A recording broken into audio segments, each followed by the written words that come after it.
est-ce que tu Voilà. entends... Alors, Jack, je te laisse parler, voir s'il t'entend. Parce que sinon... 1-2.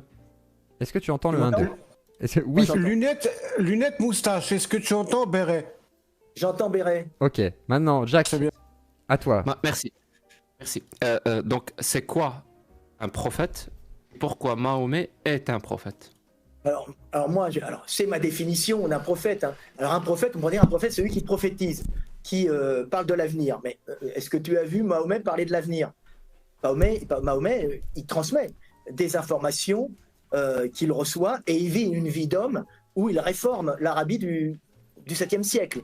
Il transforme un monde assez cruel, barbare, avec des idoles, en un monde uni derrière un seul Dieu, Allah. Ça, c'est bien. Et en cela, il unit les hommes. Un prophète, c'est quelqu'un qui unit les hommes derrière une croyance ou derrière une réalité, on veut, hein, qui permet aux hommes de mieux vivre, de se reproduire et de s'unir et de continuer la vie et de transmettre la vie.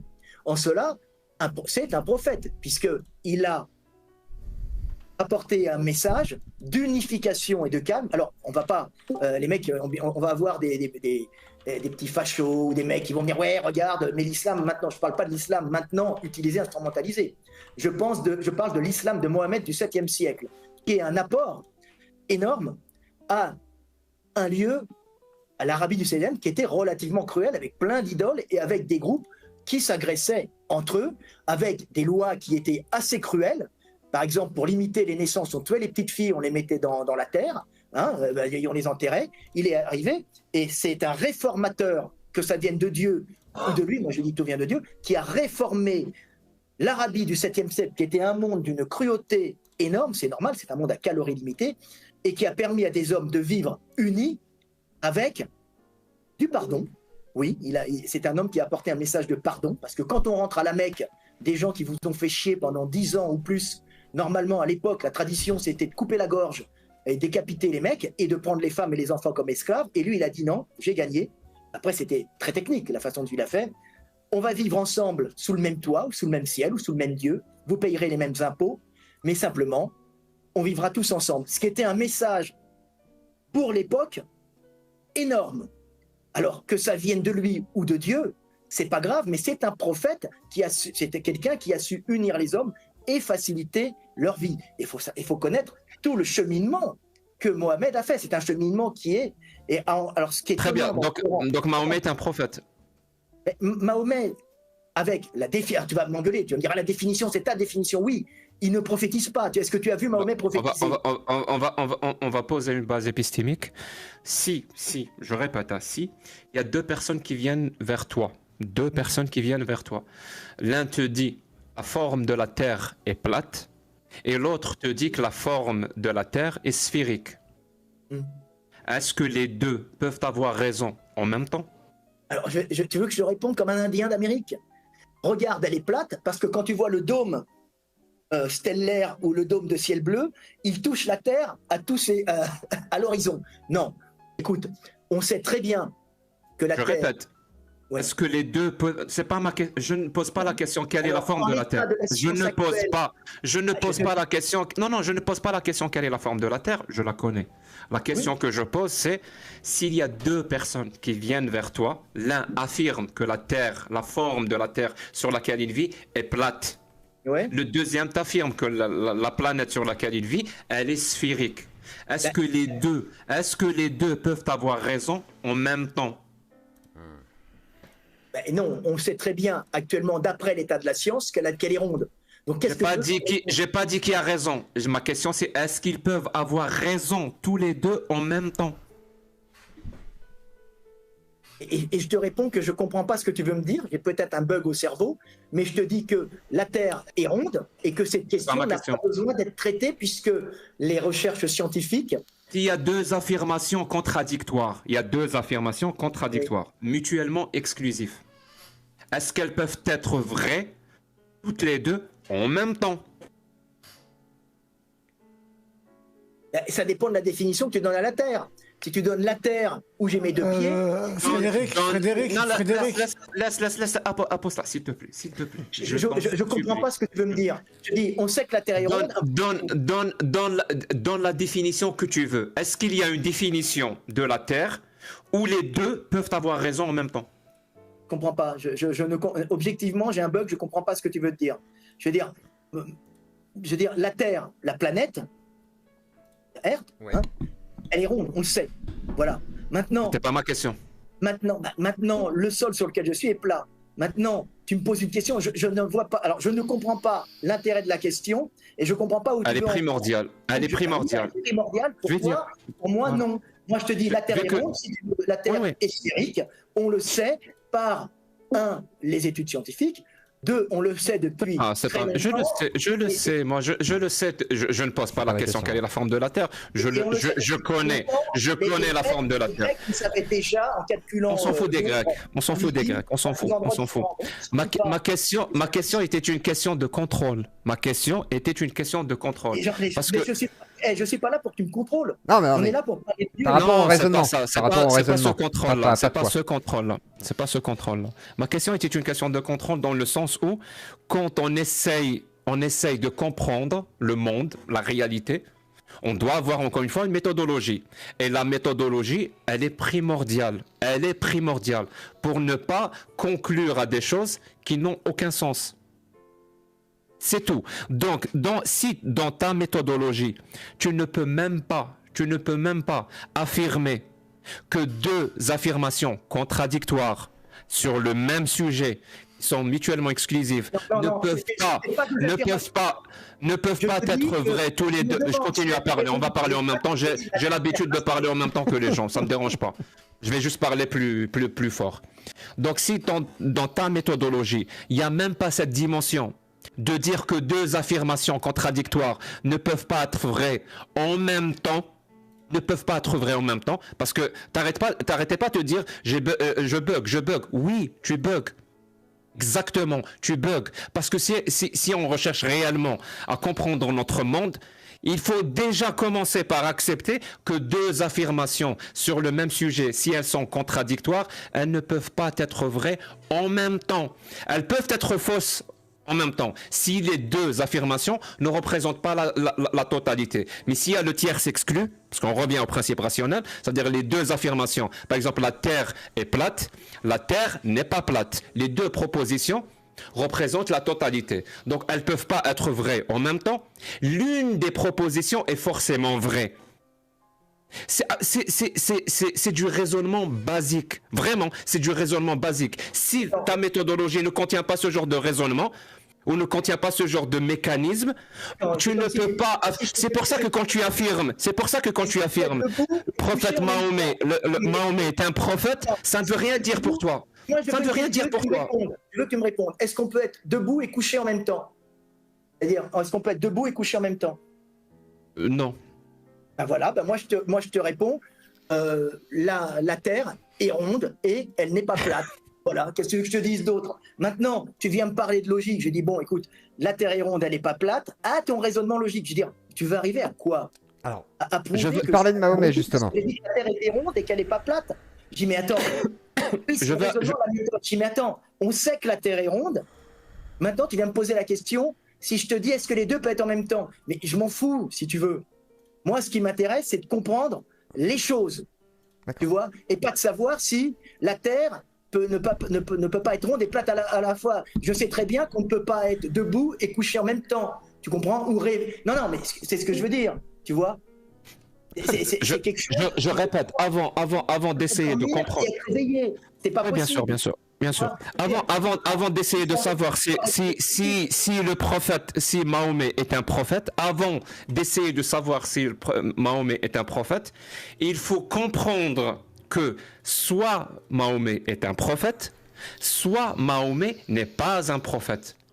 Les deux propositions ne peuvent pas être vraies en même temps, alors que dans ton discours à toi, c'est ce que j'ai décelé. C'est pour ça que j'ai posé cette question. Et effectivement, j'avais raison. T'as laissé quelque chose comme de ça faux. tout le Je te temps. dis, quelle compliqué, définition donnons-nous Attends, à un attends, prophète? Fredo, il a pas. Si c'est prophétiser, dire Oui. l'avenir, est-ce que tu as vu Mohamed parler de l'avenir? Dire ça sera comme ça plus tard? Non. Tu vois? Comment ça non? Comment ça non? Mohamed, il parle te de parle l'avenir. du présent. Il ne fait pas des prédictions de l'avenir. Comment on appelle les faits et gestes, les faits et gestes, les décisions et la parole du prophète? Comment on appelle ça? Prédiction. Mahomet. Ah oui. Comment on appelle ça? Le prophète Mahomet, ses faits et gestes, Oui. sa parole et ses décisions. Comment on appelle ça? Je ne sais pas. Alors, on appelle ça des hadiths. Ah oui, des hadiths. Voilà. Très bien. Non, oui, bien sûr, maintenant que je te l'ai dit, Mais c'est voilà. je suis pas un arabophone. Moi, ce que je connais des hadiths, c'est les écritures des hadiths. Alors, il y a les hadiths qui sont répertoriés, il y a plusieurs. Il y en a qui sont dits directement des mecs qui le regardent, et d'autres qui ont été écoutés par des gens qui étaient en première ligne avec Mohamed. Donc, il y a les hadiths de première, de deuxième, de troisième. Alors, on les considère plus ou moins vrais. Ce qui est assez intéressant avec Mohamed, au niveau des hadiths, c'est qu'on s'aperçoit qu'il y a... D'abord, ils ont été très, très bien répertoriés, en général.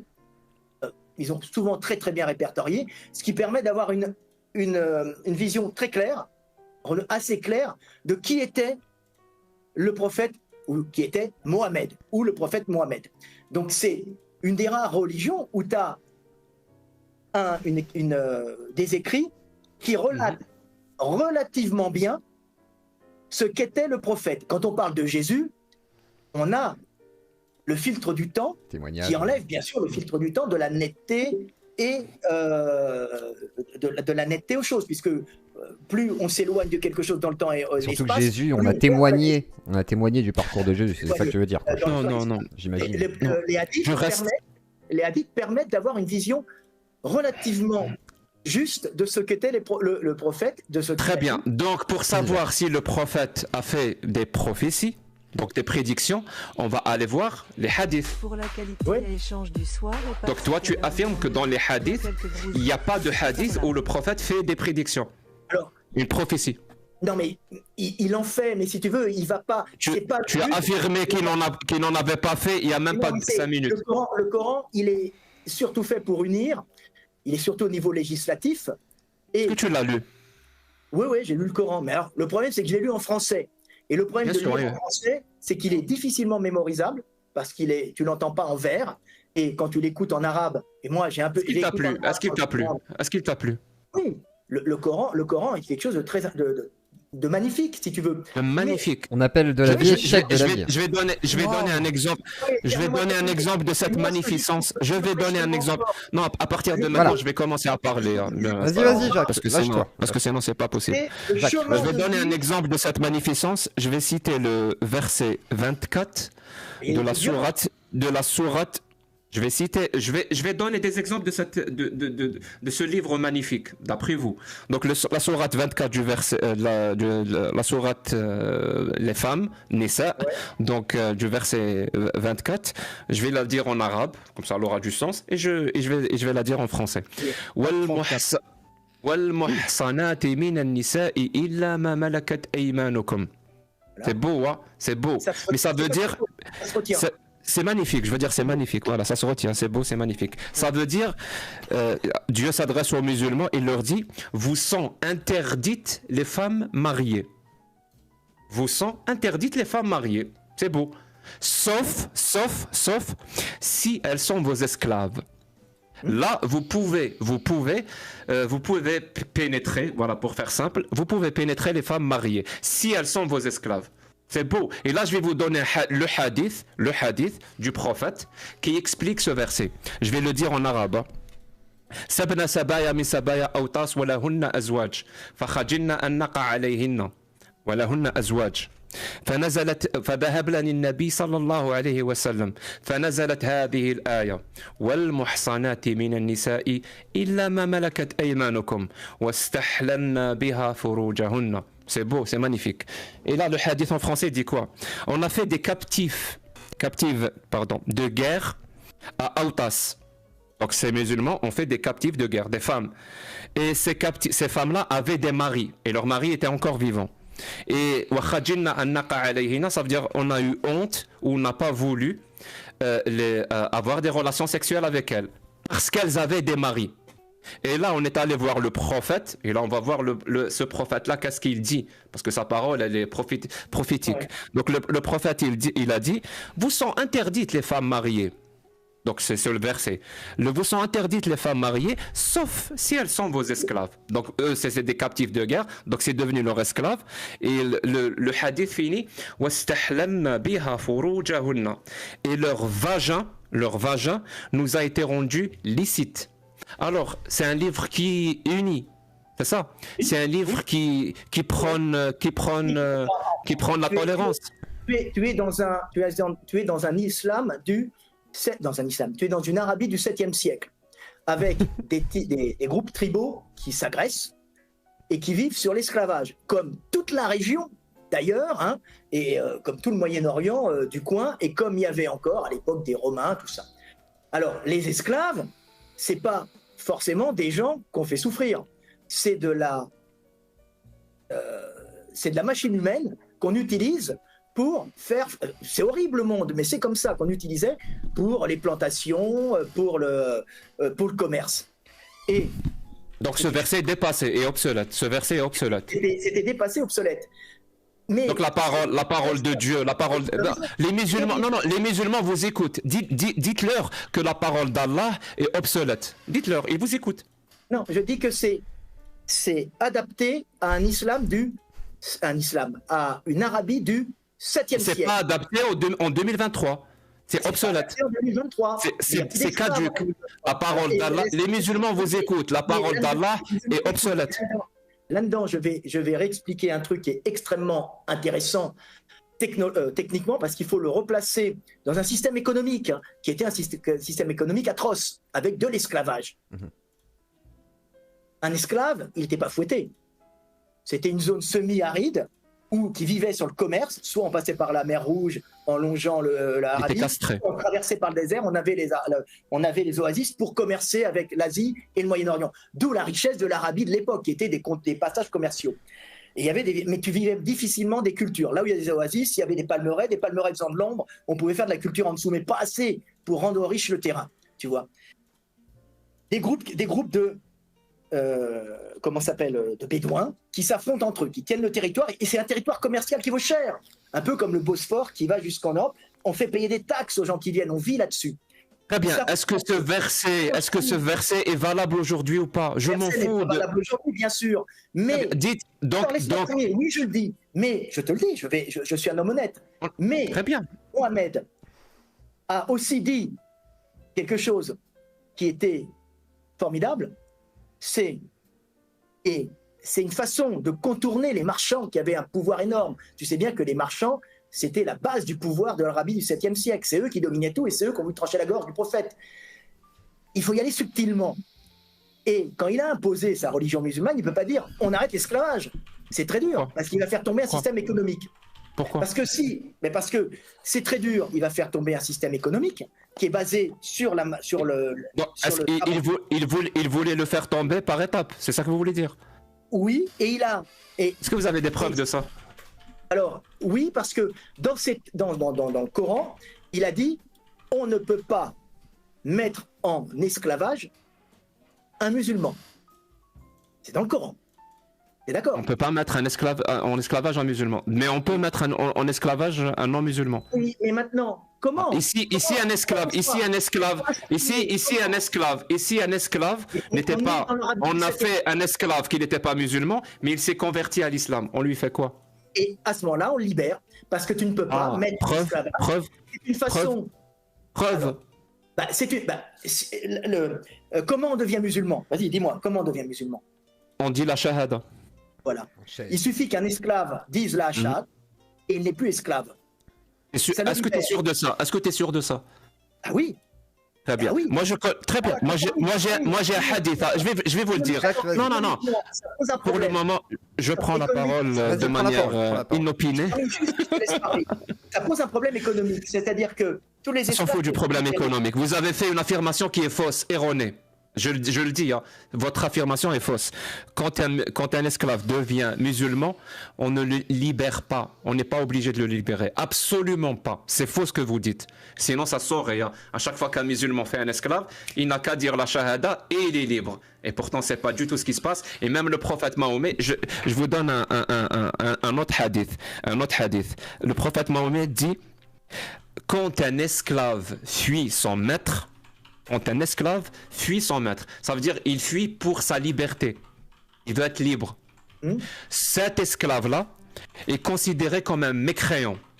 Et sa prière, donc sa salat, n'est pas acceptée auprès d'Allah jusqu'à ce qu'il revienne chez son maître. Donc jusqu'à ce qu'il revienne et il devienne encore un esclave. Il est musulman.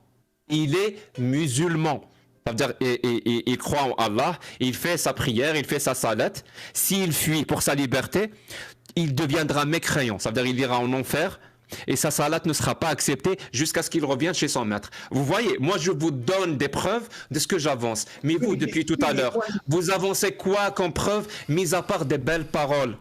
Des belles paroles. Si la religion musulmane s'obtient, être musulman s'obtient par le fait de dire la confession de foi. Voilà, qu'il y a une profession de foi. Et tu vois qu'il y a on voit que dans ce que tu dis, il y a une chose et son contraire. Mais non, absolument pas. Bah si, puisque on est musulman par le fait de faire sa profession de foi. Donc à partir du moment où tu fais ta profession de foi, tu n'es pas un esclave. Factuellement. Je viens de te prouver que c'est faux. Je viens littéralement de te prouver que c'est faux. On en revient à ce que tu expliquais avant. Là, on peut voir les deux. C'est pas grave. Donc vous avez dit tout à l'heure que le verset est caduc et obsolète. Et je suis d'accord avec vous. Pour le coup, je suis vraiment d'accord avec vous. Maintenant, moi j'ai une manière de penser que je vais exposer à tout le monde. Ma manière de penser, c'est quoi? C'est que il y a une différence, parce que c'est ça qui me permet de discriminer. Ou de faire mon choix, pardon. C'est ça qui me permet de faire un choix. Il y a une parole humaine, il y a une parole divine. C'est pas pareil. Il faut un moyen de séparer les deux. Il faut un moyen de séparer les deux et de faire le tri et de savoir identifier la parole humaine et de savoir identifier la parole divine. La différence entre les deux, c'est que la parole humaine est limitée par la connaissance de l'être humain qui prononce ces paroles-là. C'est logique ce que je dis. Par contre, la parole divine n'est pas limitée par la connaissance, parce que la parole divine, c'est Dieu. Il est omniscient, omnipotent. Il sait tout. Ça veut dire sa parole ne doit pas avoir des caractéristiques ou spécificités d'une parole qui émane clairement d'un manque de connaissance ou d'une ignorance. Parce que, je vous le dis quand même, il y a des milliers de livres qui se prétendent divins. On ne peut pas dire que tous ces livres-là sont divins, ça n'aurait aucun sens. Ils se contredisent entre eux. Alors que, disons, dans ce cas-là, Dieu se contredit lui-même, ce qui n'aurait aucun sens. Donc cette parole-là, qui est humaine, elle a une spécificité. Elle devient obsolète avec le temps. Parce que justement, l'accumulation des connaissances fait en sorte que cette parole-là et ces affirmations-là sur la réalité deviennent obsolètes. C'est la spécificité d'une parole humaine. Oui. La parole de Dieu ne peut pas devenir obsolète avec le temps.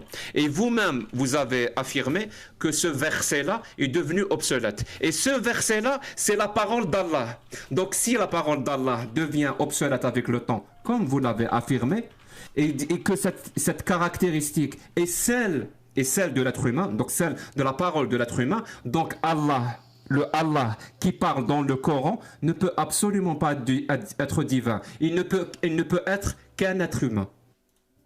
Bien sûr, mais il y a un truc que tu ne comprends pas, c'est que l'islam, la religion musulmane est une religion qui a pacifié. Et moi, quand je te dis que c'est un prophète, c'est-à-dire que c'est quelqu'un qui pacifie le monde. Et quand je te dis Dieu, quand je parle de Dieu, je parle de la conscience en l'homme. Et quand, dans le Coran, on parle de Dieu, si tu veux, on dit, alors tu me corrigeras, plus près de toi que ta veine jugulaire. C'est bien ça. Il est plus près de toi que ta veine jugulaire. C'est écrit à 2 niveaux. C'est-à-dire que, qu'est-ce qui est plus près de toi que ta veine jugulaire? Si ce n'est toi. Tu comprends? C'est une façon d'enseigner la sagesse à des gens. Mais tu peux aussi enseigner par des lois à des espèces de brutos, enculeurs de chèvres, qui pensent qu'à égorger le voisin. Quand tu as un mec qui connaît rien, qui peut faire chier le monde, qui est très brutal, qui ne connaît que les dates, le cul de la fille de la voisine, et qui peut faire le mal, tu lui fais la carotte et le bâton. C'est-à-dire que tu lui expliques que s'il fait le bien, il aura des torrents de lait de chamel, de miel et des montagnes de dattes, et des vierges, parce que ce qu'il voit, lui, c'est la vierge, hein. C'est la vierge d'à côté. Pour lui, son paradis, il se limite à sa connaissance. Et si il casse les couilles, tu lui dis qu'il ira griller en enfer. Il a le désert, il ira souffrir pour l'éternité. Il sait ce que c'est que la souffrance, tu vois. Donc, tu peux pas traiter des bourricots, des espèces de mecs très primitifs, hein, et en même temps, essayer de leur enseigner une sagesse. Ça, c'est la 2e étape. Donc, tu as affaire dans cette religion à des mecs très brutaux et très violents. J'ai pas compris. Ça veut dire que les musulmans sont des bourricots. Je comprends pas. Je parle pas des musulmans maintenant. Je parle des gars qu'il avait à pacifier. Non, et c'est ceux qui croient maintenant, les musulmans qui croient ça maintenant, que s'ils ne suivent pas la parole d'Allah, ils iront brûler en enfer, comme ceux d'avant. Cette caractéristique vous a permis de dire sur ceux d'avant qu'ils étaient des bourricots. Mais si les musulmans maintenant ont la même caractéristique, ils appliquent la parole d'Allah pour ne pas aller en enfer, c'est des bourricots. C'est un système pour pacifier des gens extrêmement violents. Qui faisaient la razzia, qui allaient plier les voisins. Et c'est comme ça qu'on pacifie les choses. Tu sais quoi, je te donne un exemple. Là. Toi, supposons que toi, tu as 2 garçons. Des jumeaux. Ils ont 10 ans et 10 ans. Tu vas au restaurant avec eux. Pendant le dîner, ils se chamaillent, ils courent partout, ils tapent sur les tables, ils dérangent tout le monde. C'était la cata. Une fois arrivé chez toi, tu prends tes 2 gamins, tu les sépares, tu vas vers le premier, tu lui dis, si tu répètes, la prochaine fois qu'on sort, tu répètes ce que tu as fait, je te frappe, je te coupe les jambes, tu le menaces. Et tu lui dis, et si tu restes sage, je t'achète une PS5, une PlayStation 5. Tu vas vers le deuxième, tu lui dis ce que tu as fait ce soir est inacceptable. Et tu lui poses cette question, tu lui dis, imagine si c'est toi qui étais sur la table en train de dîner. Est-ce que tu aurais accepté qu'on te dérange, qu'on te frappe sur la chaise, qu'on bouge la table? Est-ce que tu aurais trouvé ça agréable? Il répondrait non, je trouve pas ça agréable. Donc tu lui dis, donc il comprend. Le premier, tu l'as menacé, ou tu lui as soudoyé, les 2 en même temps. Parce que c'est un mécanisme d'endoctrinement, donc les 2 en même temps. Et le deuxième, tu lui expliques les choses, parce que tu parles à quelqu'un qui peut comprendre les choses. À ton avis, les deux, la prochaine fois qu'ils vont au restaurant, les 2 vont rester sages. Mais lequel des 2 sait pourquoi il est resté sage? Alors, le deuxième, le problème, c'est que en fonction de l'individu à qui tu parles, tu vas pas forcément avoir la même réaction. Il y a des gens, malheureusement, c'est vrai, qui ne comprennent que la récompense ou la carotte, et il y a des gens, à un certain niveau d'évolution, d'éveil, de tout ce et comment on appelle ces gens-là qui n'acceptent que le système de la carotte et du bâton? Comment on les appelle? Ils sont aptes à vivre en société, à comprendre les choses, ou ils sont pas aptes? Malheureusement, la plupart des gens ne comprennent que la carotte et le bâton, parce que... Oui, mais comment on les appelle ces gens-là? Quoi? Comment on les appelle? Est-ce que c'est des gens évolués ou c'est des gens... C'est pas des gens du tout évolués. Mais malheureusement... Donc les musulmans qui croient en un enfer et au paradis, c'est pas des gens évolués. Mais il y a d'autres musulmans... C'est intéressant ton point de vue. Il y a d'autres musulmans qui savent très bien que derrière tout un message beaucoup plus fin et beaucoup plus profond. Et ça dépend... Quel message? De Dieu? Non, un message d'unification pour la vie. Donc un message humain. Donc un message humain d'unification. Quand le prophète dit, par exemple, Mohamed dit, il ne restera que deux choses après votre mort, ici-bas. Il ne restera que vos bonnes actions et vos enfants. C'est-à-dire l'information que tu as transmise, l'information utile que tu as transmise, et en vérité, quelque part, si on regarde avec la distance temporelle, le patrimoine génétique que tu as laissé. Donc l'information culturelle et le patrimoine génétique. C'est très profond, mais ça ne s'adapte pas du tout aux mêmes gens. Si tu vas voir un mec qui pense qu'à faire la razzia, tu lui dis ça, il peut comprendre, mais il y en a beaucoup qui ne vont pas comprendre, qui comprennent malheureusement la violence. Mais le but, c'est de transformer ces gens par une éducation à la compréhension d'une certaine sagesse de la vie. Mais en les menaçant des flammes de l'enfer. Oui, je vois. C'est un mécanisme d'éducation très intéressant. Et chez les chrétiens, c'était la même chose. Je veux dire, chez les chrétiens, c'était la même chose. Si c'était la même chose chez les chrétiens, c'est la preuve que c'est la bonne méthode. Non, c'est pas la bonne méthode. Mais c'est une méthode. Je sais, c'était du sarcasme. C'est une méthode qui a marché un certain temps. Malheureusement, ça marche. C'est horrible à dire, mais ça marche. Tu vois. Mais il vaut mieux qu'il y ait une méthode qui est basée sur la compréhension et l'éveil. C'est évident. Mais tu peux pas. Est-ce qu'on peut revenir à la première affirmation du début? Parce que là, j'ai une question à poser, vu qu'on sait maintenant qu'il y a le Coran, la parole d'Allah, et il y a les hadiths qui sont les faits et gestes, les décisions et la parole du prophète. Donc en me basant sur les hadiths, qui sont ce qu'on appelle la sunna en arabe, la sunna, en me basant sur ça, on est sur YouTube, je ne vais pas dire les mots, mais je vais essayer d'utiliser des analogies pour mieux faire comprendre. Il y a un groupe qui a un drapeau noir en Syrie et en Irak actuellement, voilà, qui commet des exactions. Est-ce que ces exactions-là sont une bonne ou mauvaise chose?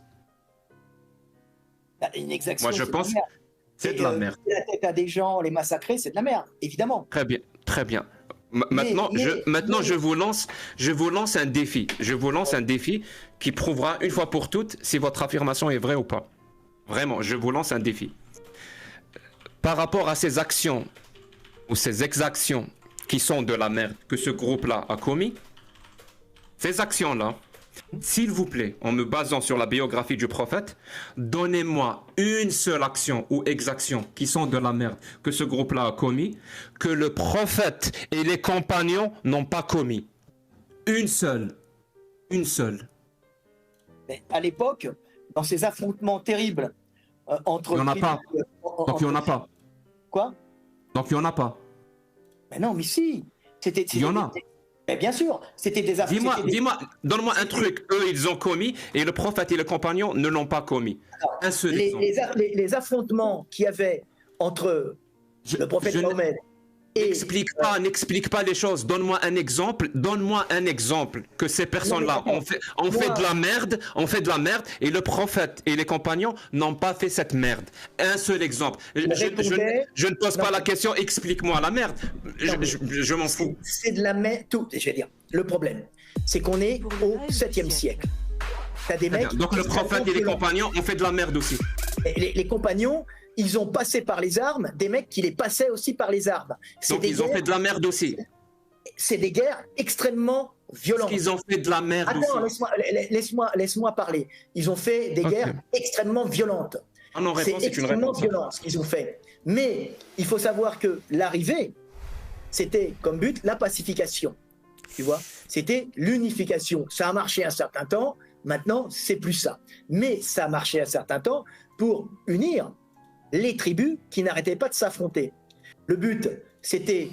Il faut savoir que Mohamed, pendant 10 ans, ou je ne sais plus quand il était à Médine, il s'est fait harceler un peu parce qu'il portait un message d'unification qui enlevait, si tu veux, il faut voir ça au niveau économique aussi, qui est un monopole commercial au Mécois qui avait le monopole des fêtes et du trajet de la Mecque. Et le fait d'unir les individus derrière un Dieu, je te vois plus, derrière un Dieu unique, c'est normal. tu vois, permettait d'éviter les conflits entre les gars. Donc lui, il a eu quelque part une révélation. Bon, c'est une révélation, tu vois, tu la prends comme tu veux. Et il a agi pour l'unification de l'Arabie du 7e siècle. Donc au début, il a parlé pacifiquement. Et puis pardon Frédéric, pardon Jacques, pardon Amir et pardon Zioclo. Je vais pas tarder d'y aller, je voudrais pas partir comme un voleur, Vas-y. mais je voudrais quand même dire quelques mots avant de partir. C'est au nom de cette unification et de pacification d'Arabie Saoudite que l'islam est arrivé jusqu'à Poitiers. Pardon, c'est Frédéric, s'il vous plaît. Merci. Je vais y aller. Merci. Je vais y aller. Merci de ne pas me couper. Merci. Vous serez bien urbain. Merci. C'est au nom de la pacification de ces tribus barbares d'Arabie Saoudite de la péninsule arabique, pardon. Dans un endroit où effectivement le climat était très compliqué, etc., que cette religion, dans un but de pacification, est arrivée jusqu'à Poitiers pour quelques siècles plus tard avoir un Tunisien français du nord de l'Afrique qui a roulé sur des gens à Nice un 14 juillet. Tout est magnifique, la roue tourne, comme dirait l'autre, la boucle est bouclée. Je vous remercie les auditeurs qui nous ont écoutés. Merci pour votre patience. Merci à toi, Jacques. Merci à Jacques pour tout son travail, pour sa patience avec vous, monsieur Delavier. Merci à Zioclo de m'avoir donné la parole. J'étais un peu flou, mais c'est parce que pour ma sécurité, je ne peux pas montrer mon visage. Pardon, monsieur Delavier, je n'ai pas terminé. Je suis un peu faux, mais c'est pour ma sécurité. Voilà, donc je vous remercie. Je continue de vous écouter, mais je vais laisser ma place. Merci Jacques, merci Amir, merci aux auditeurs de Discord, merci aux auditeurs de YouTube. Merci à AstroloGeek pour le petit échange qu'on a eu rapidement dans le chat. J'espère qu'on restera en contact. Et merci Zioclo, et puis à très bientôt les gens. Ciao. Merci à toi, Aposta Kafir. Merci. Alors, si tu veux... On va conclure. Non, mais c'est important que je termine juste. Alors, je crois que c'est Jacques qui ne veut pas... Là, on peut mettre en relation la parole du Christ, si tu veux, qui est une parole de pardon, la parole du Christ des évangiles. Le Christ, comme je dis, tu sais, moi je dis le Christ est Fleming, le Christ qui est peut-être une personne, mythique, tu vois, qui n'a peut-être pas existé ou qui a été mythifié, d'ailleurs, comme tous les prophètes ou ceux qui sont comme ça, mais la parole du Christ en elle-même a apporté, en tout cas en Occident, le pardon.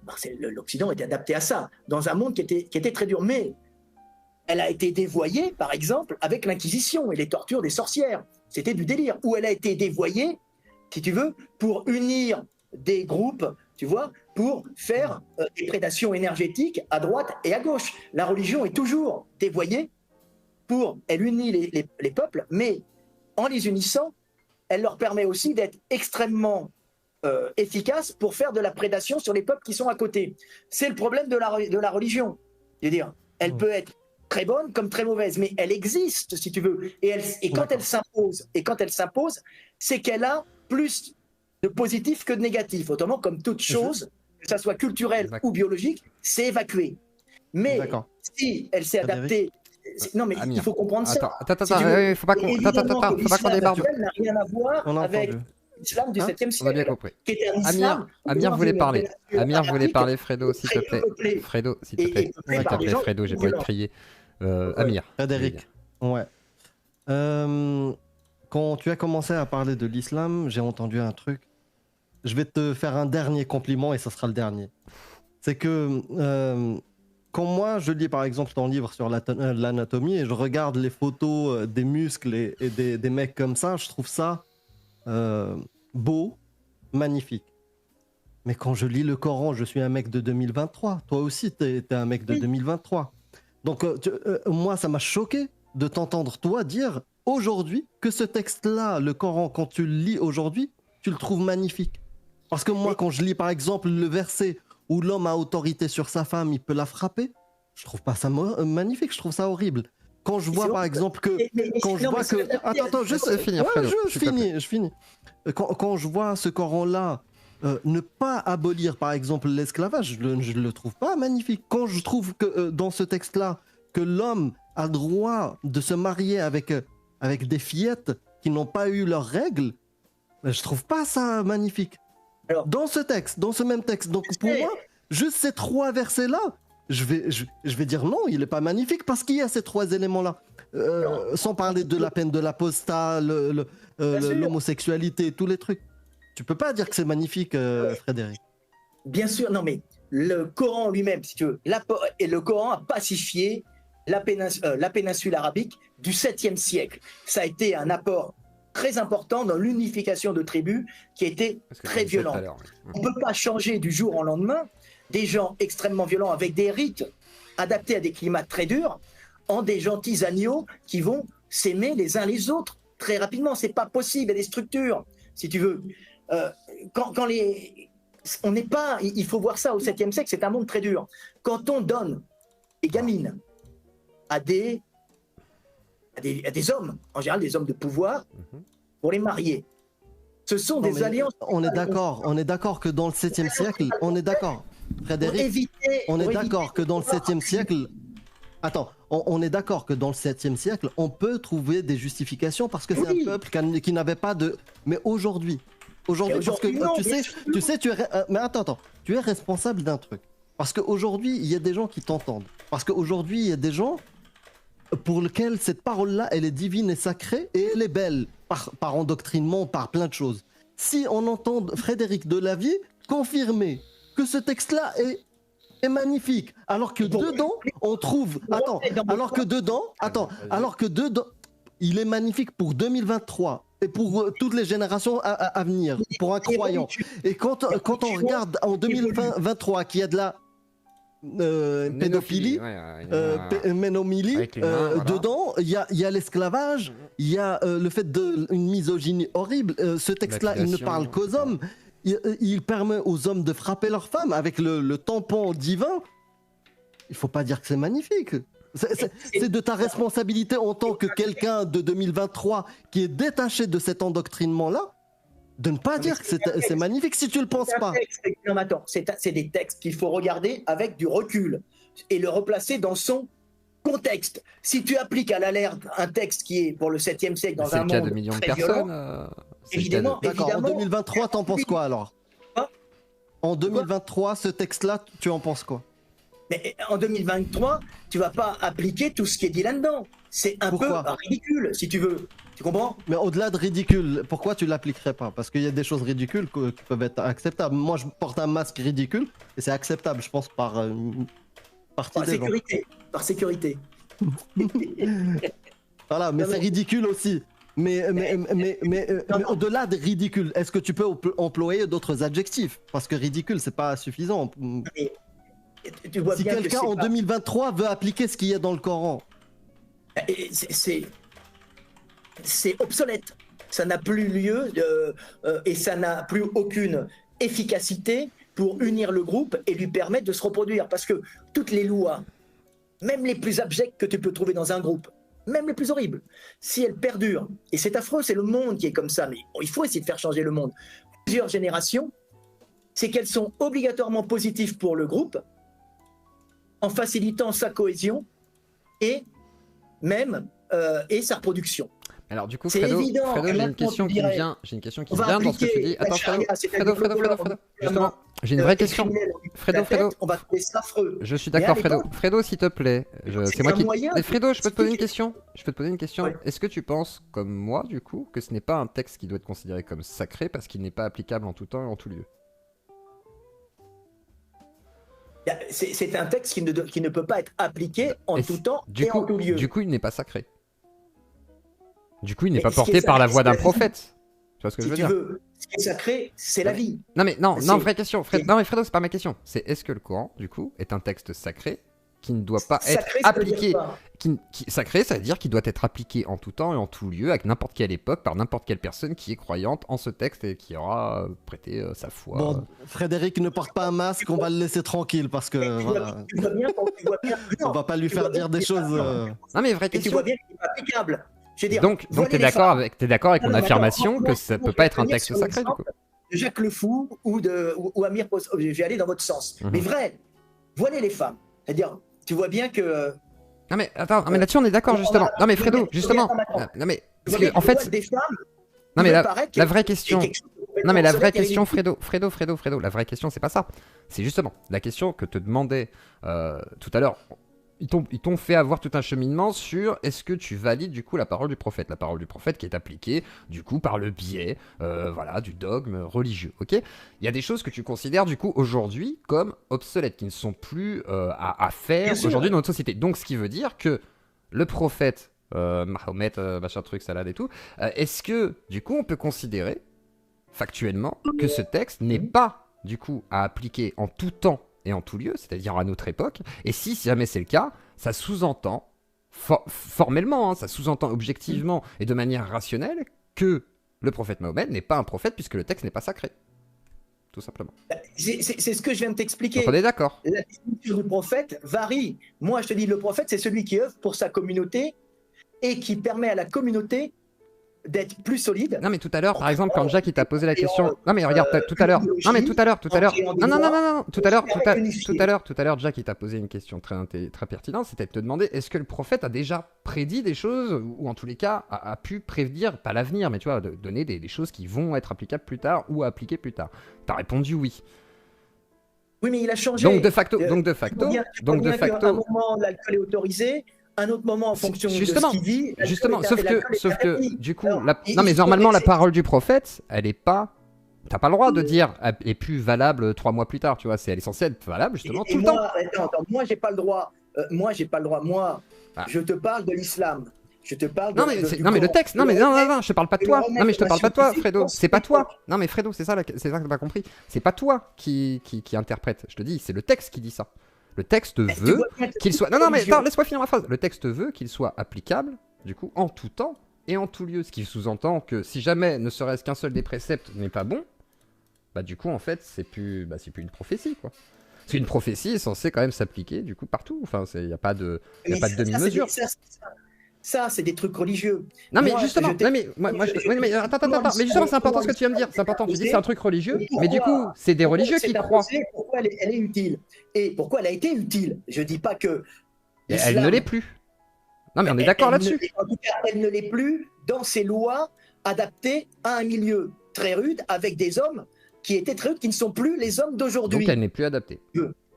Elle n'est plus adaptée comme toutes les religions. Donc finalement, pour conclure, finalement, le prophète avait tort. Non, à l'époque, son message fonctionnait très bien. Oui, mais tu dis ça à un musulman aujourd'hui, un croyant vraiment, qui est persuadé que c'est vrai, il va te dire, bah si, il a raison en tout temps, en tout lieu, même aujourd'hui. Et aujourd'hui, j'ai le droit de lapider ma femme et de me marier avec une fille de 8 ans. Oui, et bien là, il tombera sur la loi d'un autre pays, qui est la loi laïque, qui lui dira « Non, monsieur, vous n'appliquez pas ça ici. » Voilà. D'ailleurs, il n'y a pas de lapidation en France, comme on en voit, heureusement, fort heureusement, tu vois. Et on ne voit pas des voleurs dans les cités qui se font couper la main ou qui se font décapiter. Fort heureusement, tu vois. Bien que, bon, on pourrait se dire des fois. Donc, heureusement. Mais toutes les religions sont faites pour s'adapter. Ce sont des émanations culturelles, et la culture est une émanation de la biologie, qui sont faites pour stabiliser les groupes humains. En cela, elles fonctionnent. Elles sont inhérentes à l'homme, et des religions de milieu à calories limitées, comme l'Arabie du 7e siècle, ou des religions, le catholicisme ou le protestantisme qui s'est imposé au nord de l'Europe, qui est une émanation de la parole du Christ adaptée, sont aussi des adaptations et des mutations mais alors du coup, aujourd'hui, à des populations pour les stabiliser. Ça j'ai tout compris. Mais alors du coup, vraie question. Non, attends. Mais du coup, j'écoute ton raisonnement et je me dis, finalement, aujourd'hui, plus que les religions et toutes religions confondues, religion abrahamique, New Age, etc. Tout, plus que ça, ce qui est plus important aujourd'hui, c'est quoi pour faire vivre du coup une société? Ce serait une religion? Ou soit un semblant de démocratie, la science, le mix des deux. Est-ce que la religion a vraiment encore... Parce que tu vois, au tout début de la discussion, on était sur le prophète Mahomet, en gros, quelqu'un que tu admires énormément, etc. Que le texte est magnifique, mais on arrive quand même à la conclusion que le texte est trop vieux pour être applicable aujourd'hui.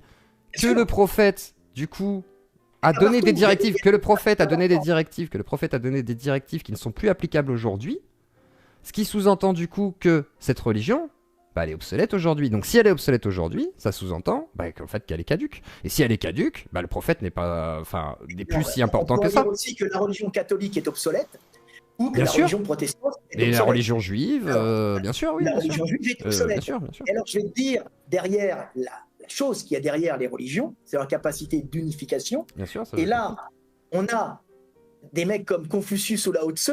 D'ailleurs, ils ont souvent les mêmes textes, hein. Confucius et Lao Tse. Souvent, il y a des imbrications. Il y en a un qui a repris les textes de l'autre. Tu vois, Confucius, alors c'est très vieux. Peut-être le principe aussi de la philosophie aussi. Quand on leur posait la question, qu'est-ce qui est le plus important? C'est quoi le plus important? Le plus important, et c'est symbolique, hein, c'est les rites. Les rites, c'est ce qu'on fait ensemble. En fait, aller à l'église, c'est quoi l'église? C'est le dimanche. Aller à la mosquée le vendredi. Donc le rituel par rapport au dogme, quoi. Voilà, les mariages religieux, les trucs, les machins. Pas parce qu'ils émanent de quelque chose qui est vrai et intemporel, pas parce que la parole et les mythes qui sont véhiculés sont vrais, mais parce que le fait de pratiquer toutes ces fêtes ensemble nous permet de nous connaître et de nous unir. Et même si ces mythes sont faux, ou en partie faux, et même si les histoires véhiculées par les religions sont souvent mythiques et débiles, la religion en elle-même et les rites permettent d'unir les gens. Et avant, il n'y avait pas Internet, il n'y avait pas la télé, il y avait tout ça. Il n'y avait pas tout ça.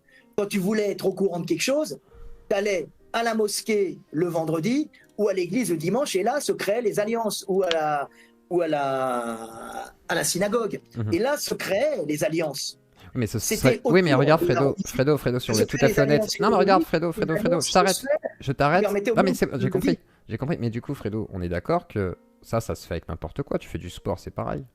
Si jamais regarde Jack qui fait de la guitare à l'époque, si, j'imagine qu'il y avait des sports à l'époque, je veux dire.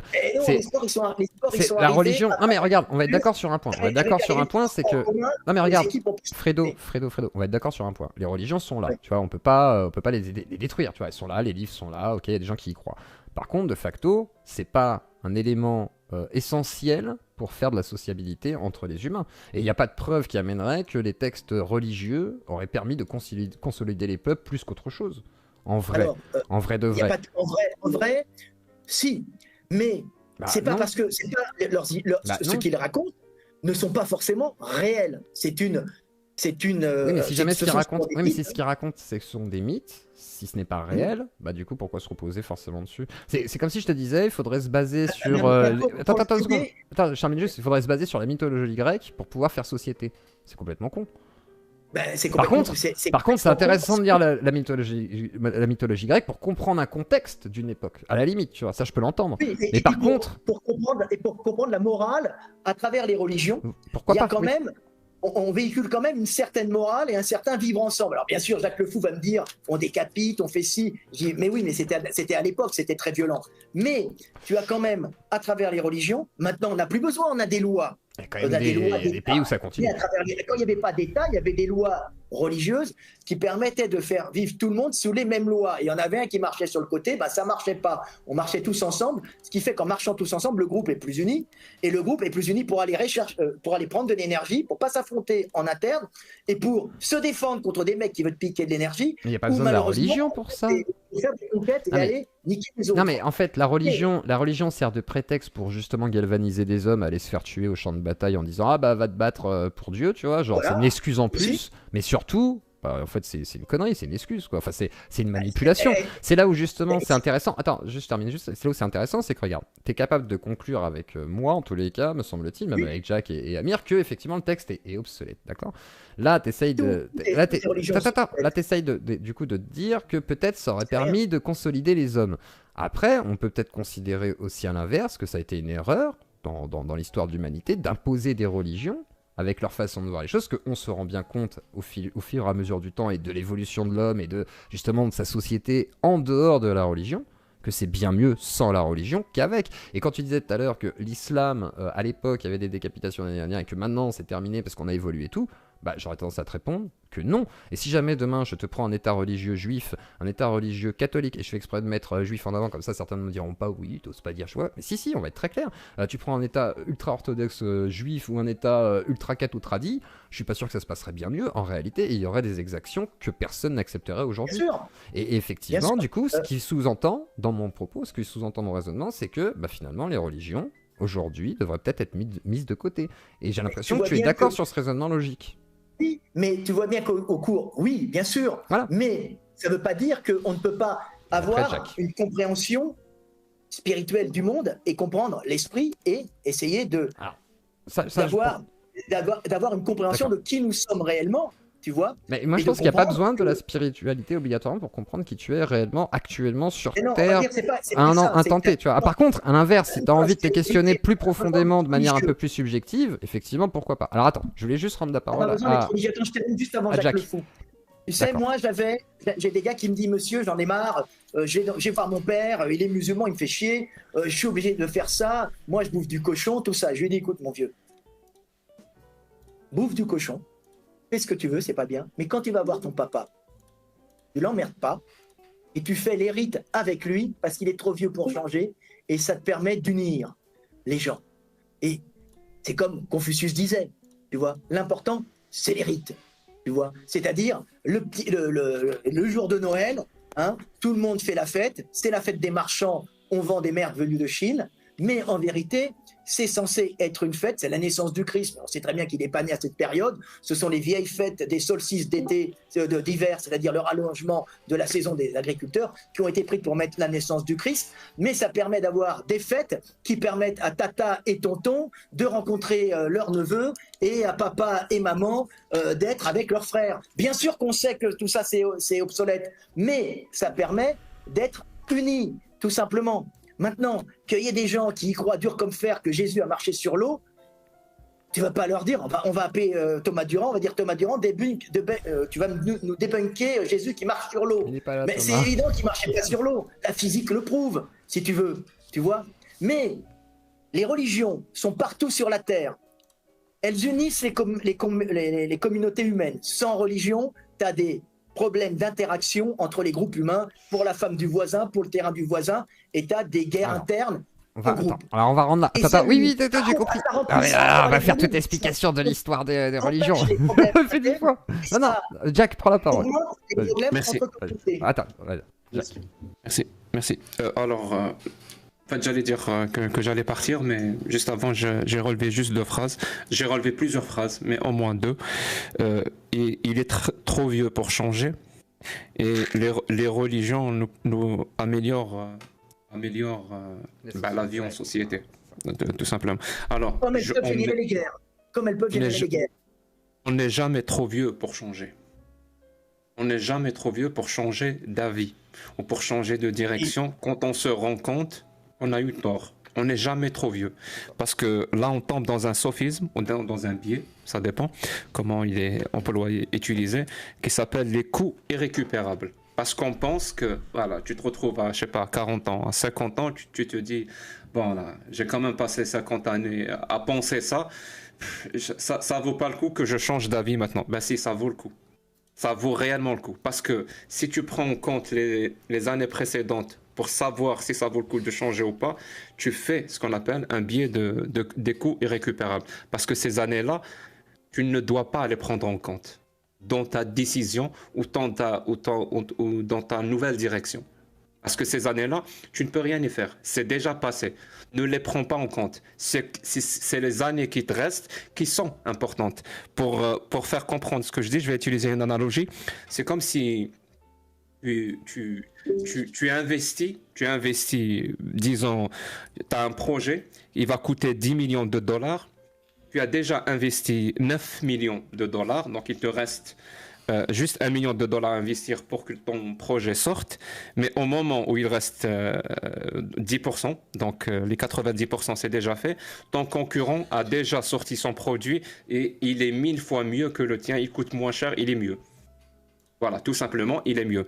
Est-ce que tu vas quand même investir les 1 million de dollars restante parce que tu as déjà investi 9 millions tout en sachant que ça va rien te donner parce que ton concurrent, son produit ne va te donner aucune chance. Il n'a pas fini.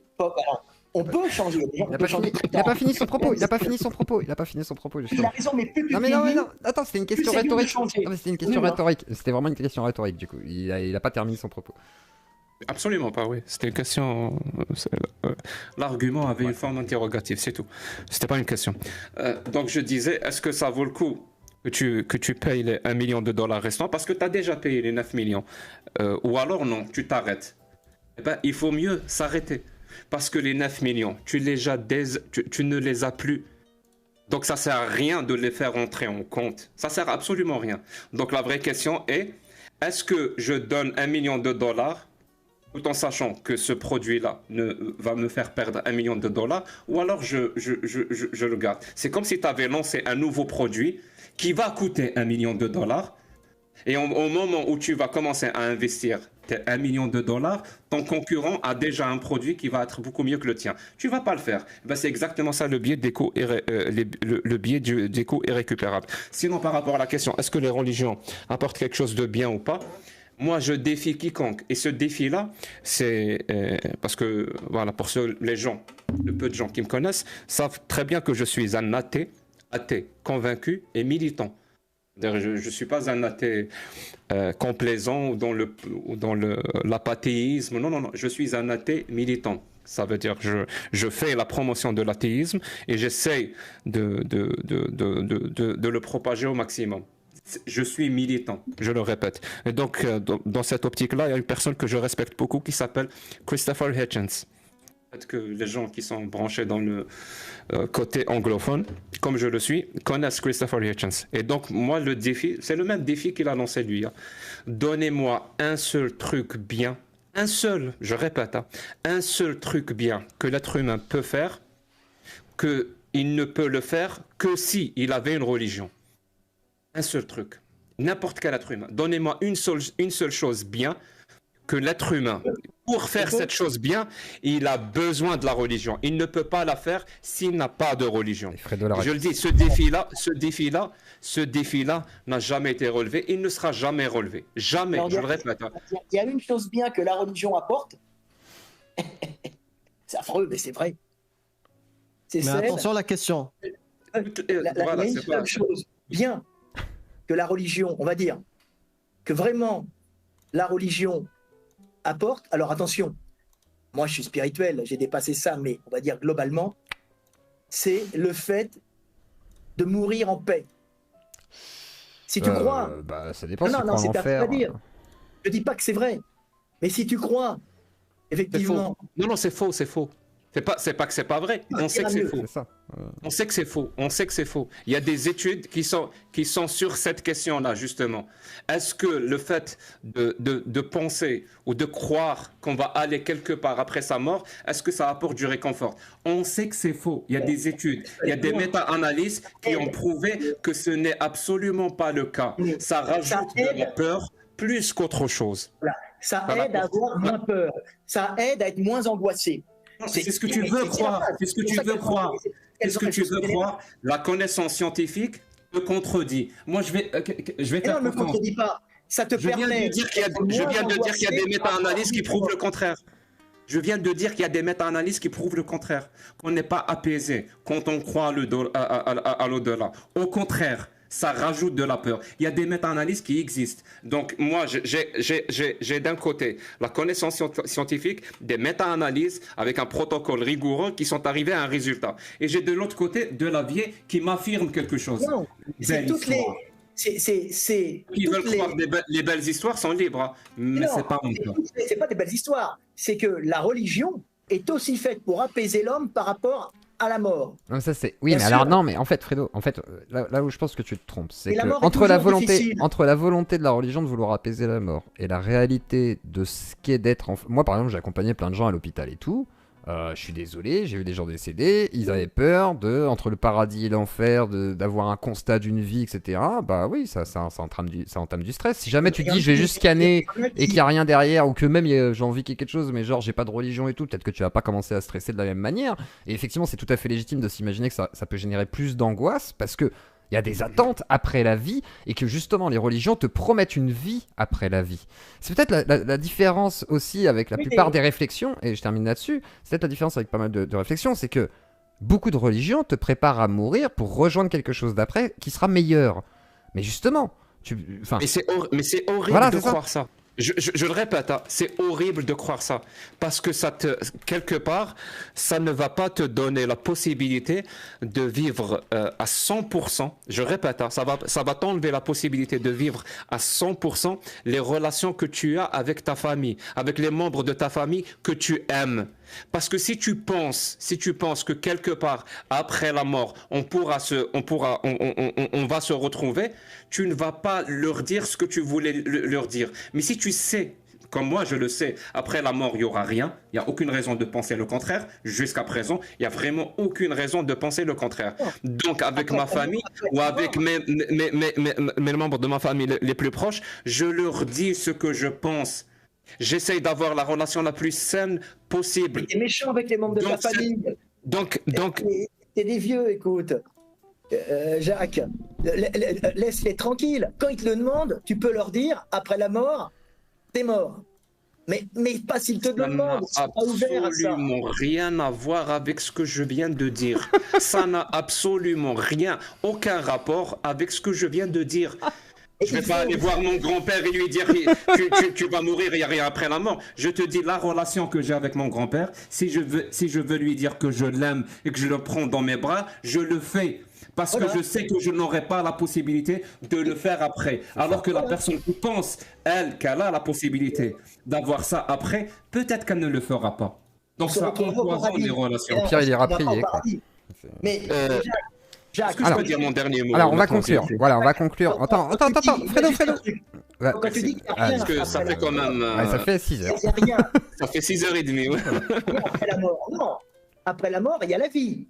Non, pas la tienne. Non, Fredo. Alors là, je peux pas te laisser dire ça. Non, Fredo, tu peux pas dire ça. T'as pas de preuve qu'après la vie, qu'après la mort, il y a de la vie. Il y a autant après la mort, il y a de la vie. Peut-être. Voilà. Mais par ce que je veux dire, c'est que quand tu meurs, le monde ne meurt pas. Le monde reste là. Oui, ça je suis d'accord, mais reste là. Donc, oui. toi, t'es la conscience. Si tu veux aller sur une. Mais t'es un poète de la vie. C'est ça. Tu iras voir la nana. La vie, le monde est fait pour générer la vie. On le sait, partout où il y a on suppose que partout où il y a des systèmes solaires et des planètes qui ont l'eau, ça génère la vie. Attends, on va pas refaire des explications parce que je crois que Jacques voulait aller se coucher. Pour générer la conscience, tu comprends? Fredo. Mais cette conscience est mortelle. Et toi, Jacques le Fou, et toi, Amir l'Apostat, ou toi, Ziklo, quand vous allez mourir, ben vous allez mourir et on va pas vous retrouver. C'était terminé. Mais c'était toujours le même monde, tu vois, qui vivait en vous et qui expérimentait la relation à l'autre. C'est-à-dire que quand toi, Jacques le Fou, t'aimes ton grand-père et tu lui fais un bisou, tu le prends dans tes bras, ou toi, Amir l'Apostat, quand tu prends ta maman dans tes bras et tu l'aimes, en vérité, c'est le monde qui s'aime lui-même. C'est toi qui aimes l'autre. C'est-à-dire une parole christique quelque part, mais New Age. Ça veut rien dire. Mais non, c'est la réalité. Alors attends, on va laisser conclure. Alors du coup, il faut vraiment qu'on laisse partir Jack aussi, donc on va le laisser conclure. Jack, je te rends la parole pour la conclusion.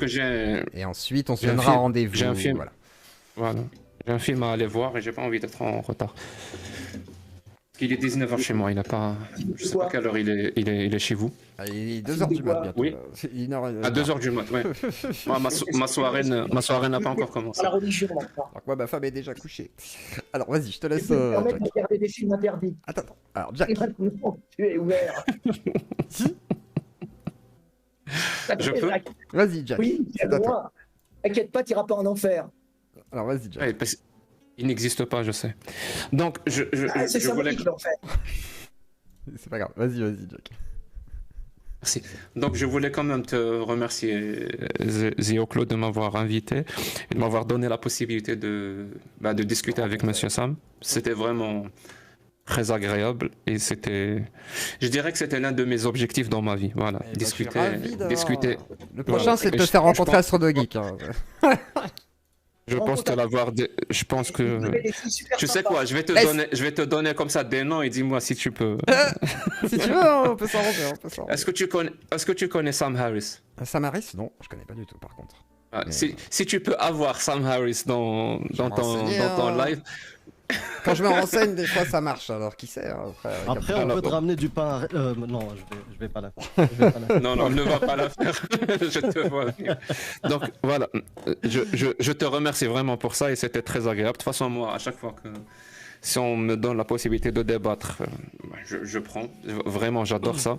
Et heureusement que j'ai pu débattre avec Monsieur Delavier. Bon, on n'est pas d'accord. Je pense qu'on est d'accord. Je pense qu'on est d'accord sur pratiquement rien.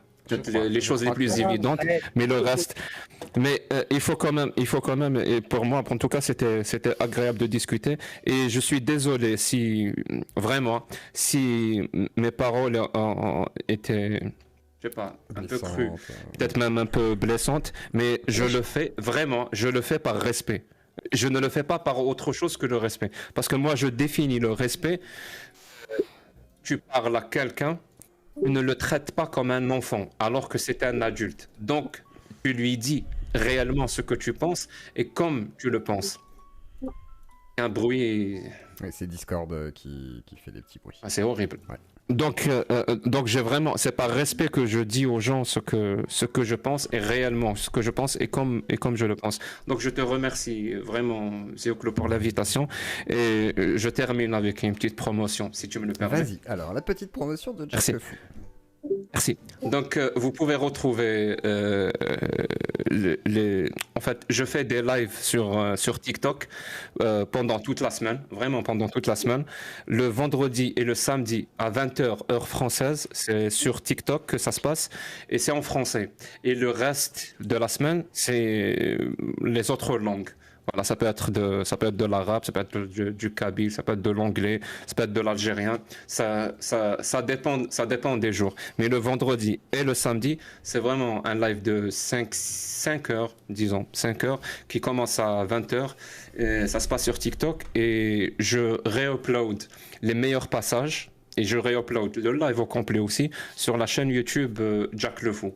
Voilà. Si vous écrivez Jack le Fou, vous allez tomber sur cette chaîne YouTube. Merci beaucoup et merci à tous. Merci à Amir Delavier, Zéoclo, Monsieur Sam qui est passé à Posta Café et tous ceux qui étaient sur le chat. Voilà, merci à Jack le Fou, merci à Frédéric Delavier d'être venu malgré le côté retort de la soirée parce que beaucoup de gens qui n'étaient pas d'accord avec lui et merci à Fredo d'être venu, merci à Amir Aposta, merci à l'Aposta Kafir aussi. Les liens en description. Amir qui a pas beaucoup parlé alors qu'il posait des questions sympas. Mais oui, non mais c'est pour ça que je pense qu'il y a moyen. Et je pense qu'il y a gravement moyen de discuter, même la prochaine fois, justement, sur même tes recherches, etc. Alors, je vous mets la chaîne Geekoscope aussi, la chaîne gaming de Lazio Claudie, du coup. Si vous voulez découvrir des débats sur le jeu vidéo, l'actualité, voilà, jeux vidéo pur et dur. Qui sait, un jour, on invitera peut-être Jack le Fou pour parler de Skyrim et d'autres jeux vidéo un petit peu, voilà, pour changer peut-être de sujet aussi, ce serait pas mal. Mais en tous les cas. Sérieusement ça pourrait être cool. Oui, j'ai entendu parler de Skyrim et tout, donc oui, sérieusement, je déconne zéro. Il y a un jeu et je peux en parler, sérieusement. Je peux en parler pendant des heures et des heures. Non, Skyrim, c'est le Elder Scrolls numéro 5. Moi, c'est le 3. Le 3. Ah oui, Morrowind, je suis capable d'en discuter pendant des heures et des heures et des heures. Donc, franchement, on pourrait faire une soirée spéciale Skyrim, etc. Elder Scrolls, quoi. Si tu fais un jour soirée Morrowind ou Elder Scrolls, je suis ton homme. Et avec grand plaisir. Au pire, on retrouvera du coup, vous l'avez entendu, Jack, pour une soirée, pourquoi pas, Morrowind, Elder Scrolls, Elder Scrolls le 6 qui va sortir d'ailleurs exclusivement sur Xbox normalement et PC, donc vous serez ravis pour les PlayStation et autres PC addicts. Mais en tous les cas, sachez qu'on se retrouvera soit sur la chaîne gaming qui s'appelle Geekoscope. Abonnez-vous, like et clocher aussi pour cette chaîne principale. Tous les liens des invités sont dans la description. Que ce soit de Monsieur Sam en passant par Delavier, en passant par Aposta, Kafir, Amir Aposta. Et du coup, il y a qui d'autre? Il y a Jack le Fou du coup. Et puis après, il y aura Irréductible Laté aussi. J'ai oublié de rajouter. Je vous souhaite à tous une bonne soirée. Je remercie tous mes invités. Juste un truc avant de partir. Et vas-y Fredo. Juste un truc avant de partir. Que tu sois religieux, athée ou autre, il faut savoir que si les religions ont tout le temps accompagné l'humanité, c'est parce qu'elles ont été utiles au renforcement des groupes humains, à leur cohésion, reliés, reliés.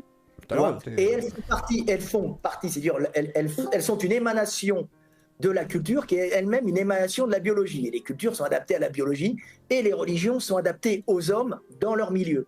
Et si elles sont partout où elles se sont conservées, maintenant elles commencent à disparaître un peu à certains endroits ou à devenir plus obsolètes, c'est qu'elles ont été utiles et qu'on peut voir que du début de l'humanité jusqu'à maintenant, elles sont restées là, elles perdent de leur puissance parce qu'elles avaient une utilité pour faciliter la réunification des peuples, quoi. Des peuples et la transmission génétique et la résistance des peuples. Mais aussi, elles génèrent des conflits entre populations. Mais alors justement, me vient une réflexion. Me vient une réflexion, du coup, est-ce qu'on peut dire qu'aujourd'hui, la nouvelle religion, c'est la télé, quoi, quelque part? Parce que c'est ça qui réunit les peuples, tu vois, le Super Bowl, les trucs comme ça. Bien sûr. D'accord. Et ce sera. Attends, on va conclure. Non, on conclut là-dessus. Alors, Fredo, s'il te plaît. Moi, je dirais c'est le live de The Clos, c'est la nouvelle religion. J'aimerais conclure sur justement la télé est votre nouvelle religion, mais surtout votre nouveau Dieu et prophète est The Clos. Voilà, sachez-le. Et après la vie, il y a de la vie. Voilà. Je conclurai là-dessus. Voilà. Merci. Quand tu vas mourir, la vie continue. Donc. Exactement. Après la vie continue. Il y a de la vie. Et le monde est fait pour générer la vie, la conscience. Et si tu veux savoir ce qu'est Dieu, c'est l'énergie générant la conscience en l'homme. C'est-à-dire que quand tu dis « je suis, j'étais et je serai », c'est cette immensité cosmique autour de toi qui dit « je suis, j'étais et je serai ». Et quand tu regardes un ciel étoilé, l'été, tu te trouves si petit, infime, dis-toi que c'est ce ciel étoilé qui, en toi, prend conscience de son immensité. Voilà. Et quand tu mourras, mais l'immensité cosmique restera là, et elle restera consciente dans le vivant. Je suis pas du tout d'accord. Voilà. Je suis pas du tout d'accord, mais retenez la phrase du prophète aux yeux clos. Après la vie, il y a de la vie. Voilà. Ce sera la meilleure conclusion pour ce soir. Merci à tous les invités pour ce soir. Et abonnez-vous, likez, clocher. Envoyez un Tipeee pour qu'ils puissent vivre, continuer ses émissions et payer ses loyers et sa nourriture. Et toi, tu sors l'éveil des consciences 2 d'ailleurs.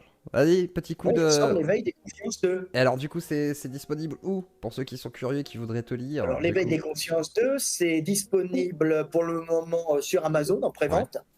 Voilà. Et Culture et Racine, mon éditeur. Donc, alors, je suis pas philosophe d'après notre ami Jacques Le Fou, mais vous savez, comme je dis tout le temps, à quoi on reconnaît un grand philosophe? Eh bien, à ses ventes. Voilà. Donc, je suis un philosophe. Comme Michael Jackson, qui a fait beaucoup de ventes aussi. Non, je plaisante. Je plaisante. Je te fais des gros bisous, Fredo. Des bisous à toute la Yeux Claudie. On se retrouve demain. Demain soir, je vous ai pas dit qu'on reçoit le Jarl. Oui, on reçoit le Jarl. Je peux te parler du Jarl une minute? Il m'a volé 50 000 euros. Donc, si vous voulez savoir qui est le Jarl, je vais t'expliquer qui est le Jarl. Attends, une seconde.